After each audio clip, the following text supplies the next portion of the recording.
Bonjour et bienvenue dans une nouvelle édition de votre JT d'Agri85 TV. Cette semaine, nous sommes en direct de la ferme des Établières pour l'opération Made in Viande. Bon JT!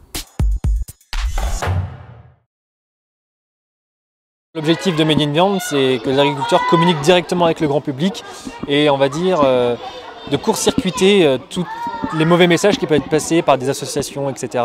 et de montrer une bonne image de notre métier, enfin de montrer une bonne image et surtout de montrer la réalité de notre métier au quotidien. Dans le cadre de l'opération Made in Viande en Vendée, les JA et la FDSEA ont organisé plusieurs visites et dégustations, comme ici devant une classe d'écoliers à la ferme expérimentale des Établières. Des jeux, une visite d'élevage et un goûter à base de produits laitiers leur a été proposé vendredi 1er juin. Samedi, les éleveurs de la section viande bovine ont également proposé une dégustation à la ferme expérimentale des Établières et sur le parking d'Intermarché à la Châtaigneraie. Et enfin, affluence record chez Maxime Sionneau, dimanche avec près de 200 participants. Dans la matinée de vendredi, les JA et les FDSEA de Vendée se sont donné rendez-vous sur la commune du Poiré-sur-Velluire pour protester contre la 5e version de la carte des zones défavorisées. Sur ce document, 14 communes sortent du zonage dans le Marais poitevin et 2 dans le Marais breton. JA et FDSEA demandent la réintégration de ces communes. Ils ont symboliquement retourné une prairie permanente en zone Natura 2000 au cœur du Marais poitevin. Alexis Gelot, un jeune agriculteur, a expliqué les conséquences de cette déclassification pour son exploitation. Dimanche, de violents orages ont touché la Vendée. Les communes de La Tardière, Saint-Pierre-du-Chemin, Cheffoy et Mouilleron-Saint-Germain dans le sud-est du département ont été particulièrement impactées. Dans ces localités, des coulées de boue ont accompagné la montée des eaux et des parcelles ont été ravinées. Les cultures de maïs, mogettes et chanvre ont également été abîmées par la grêle.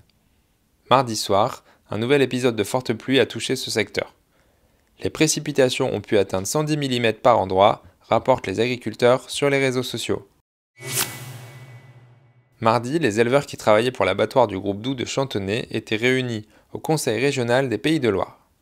La DRAF, le Conseil régional, Terena et LDC étaient également représentés. Il leur a été annoncé qu'un PCAE dédié à la filière volaille allait être mis en place. Une enveloppe sera dédiée à la rénovation et une autre au financement de petits matériels. Les investissements lourds seront échelonnés dans le temps. Terena a annoncé de son côté un fonds de transition à court terme. D'autre part, des cellules d'accompagnement vont être mises en place pour les éleveurs qui n'auront pas trouvé de contrat. Pour répondre à l'appel national, les JA et la FDSEA de Vendée se mobilisent la semaine prochaine pour bloquer la raffinerie de Donges. Donc pour notre département, la Vendée, nous allons rejoindre donc la raffinerie de Donges dans le 44. L'enjeu est de dire stop au gouvernement sur le déséquilibre qu'ils peuvent avoir sur les accords qu'ils peuvent prendre en ce moment et notamment sur les états généraux de l'alimentation. On ne peut pas aujourd'hui demander aux agriculteurs de monter en gamme pour une alimentation plus saine et d'un autre côté importer et nourrir notre population avec, je vais employer le mot, de la merde. Les JA tenaient leur congrès annuel à Lourdes du 5 au 7 juin, l'occasion de présenter leur rapport d'orientation sur la résilience des exploitations agricoles. Une délégation des JA de Vendée a participé au congrès. Hervé Pillot, secrétaire général de la Chambre d'agriculture de Vendée, a été nommé au Comité national du numérique. C'est le premier agriculteur à rejoindre cette instance. Il y portera la voix de l'agriculture, mais aussi des territoires ruraux.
c'est la fin de votre JT. Merci à tous de nous avoir suivis et on se retrouve vendredi prochain.